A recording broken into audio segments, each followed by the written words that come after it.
Selamat siang, perkenalkan nama saya Lydia Andriani. Saya dari kelas 10 SD.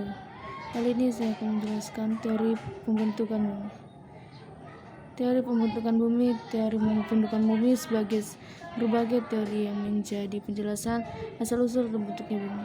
Banyak di antara para ilmuwan yang melakukan penelitian dan menyimpulkan berbagai peristiwa terbentuknya bumi dengan melalui hipotesis dan berbagai teori. Berikut beberapa di antaranya.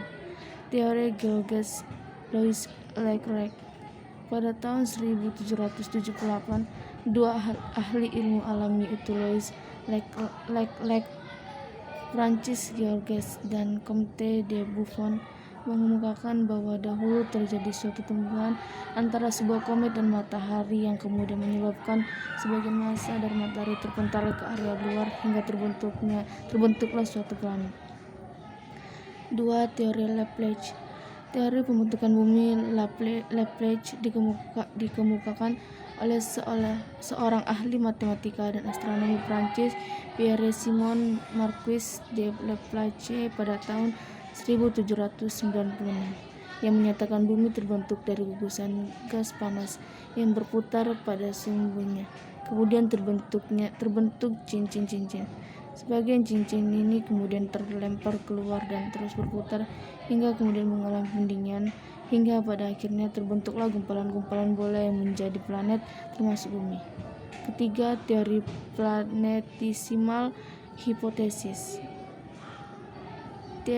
Teori planetesimal hipotesis dikemukakan oleh seorang ahli astronomi Amerika, Forrest Ray Moulton, dan seorang ahli geologi, T.C. Chamberlain.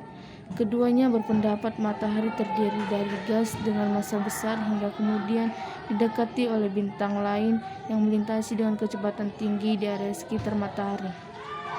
Pada saat bintang ini melintas di dekat matahari dengan jarak yang dekat, sebagian massa gas matahari kemudian tertarik keluar akibat gravitasi dari bintang yang melintas tersebut.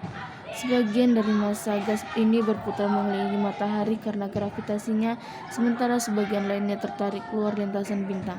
Setelah bintang melintas dan berlalu, massa gas yang berputar kemudian mengelilingi matahari kemudian menjadi dinding dan terbentuklah planetesimal atau suatu cincin yang lama-kelamaan menjadi padat. Beberapa planetesimal yang terbentuk kemudian akan saling tarik-menarik dan bergabung menjadi satu hingga kemudian membentuk suatu planet, termasuk diantaranya planet bumi. Keempat, teori tidal. James Jeans dan Harold Jeffreys merupakan dua ilmuwan asal Inggris yang pada tahun 1918 mengemukakan teori tidal. Teori tidal menyatakan bahwa pada saat bintang melintas di dekat matahari, sebagian massanya kemudian akan turut tertarik ke arah luar hingga akhirnya membentuk cerutu. Bagian yang membentuk cerutu ini kemudian mengalami pendinginan dan membentuk planet-planet diantaranya Mars, Jupiter, Merkurius, Venus, Bumi, Saturnus, Uranus, dan Neptunus. Kelima, teori Weizsäcker.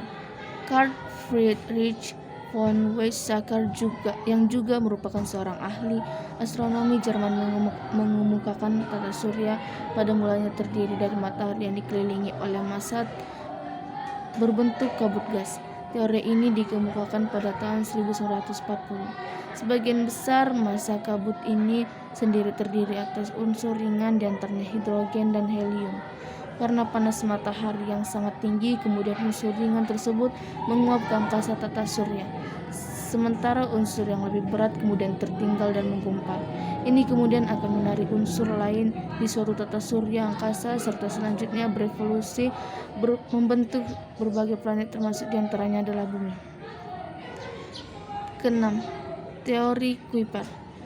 Teori pembentukan bumi Gerald P. Kuiper menyatakan mulanya terdapat sebuah nebula besar berbentuk piringan cakram. Pusat piringan ini merupakan proto-matahari, sementara massa gas yang berputar mengelilingi proto-matahari disebut sebagai protoplanet. Pada teorinya, ia memasukkan berbagai unsur-unsur ringan, diantaranya helium dan hidrogen. Pusat piringan ini sendiri merupakan protomatahari yang menjadi sangat panas. Sementara sebaliknya protoplanet kemudian menjadi dingin dan mulai menguap serta mengumpal menjadi planet. 7. Teori Whipple-Fred L. Whipple merupakan seorang ahli astronom Amerika yang mengemukakan bahwa pada mulanya tata surya terdiri atas kabut dan gas serta debu aneh yang mengandung nitrogen dan sedikit kosmis dan berotasi membentuk piringan. Debu dan gas yang berotasi dan kemudian menyebabkan terjadinya pemekatan massa hingga kemudian menggumpal menjadi padat, sementara kabutnya menguap hilang ke angkasa. Gumpalan padat yang pada akhirnya saling bertabrakan ini kemudian membentuk planet-planet. Sekian dari saya, terima kasih.